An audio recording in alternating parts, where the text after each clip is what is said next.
দেখুন ভাই, আপনি আমি কত সুস্থ, কত ভালো। আল্লাহ পাক আমাদের অনেক ভালো রেখেছে।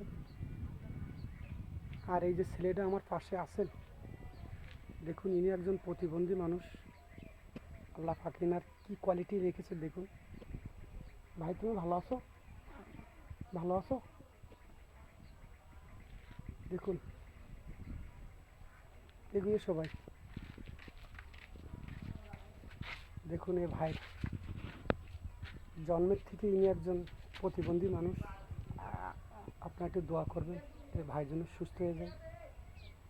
আপনি আমি কত ভালো, আমরা কাজ কাম করে খেতে পারি, অথচ এই ভাই কিন্তু কাজ কাম করে খেতে পারে না, প্রতিবন্ধী। আল্লাহ পাক ওনার জন্মের থেকে প্রতিবন্ধী করে রেখেছেন। যারা ছেলে মেয়েকে ভালোবাসেন, এনার জন্য একটু দোয়া করবেন। দেখুন ইনি প্রতিবন্ধী মানুষ, হাঁটতে পারে না, কথা বলতে পারে না। সবাই একটু দোয়া করবেন এনার জন্য। সবাই ভালো থাকেন।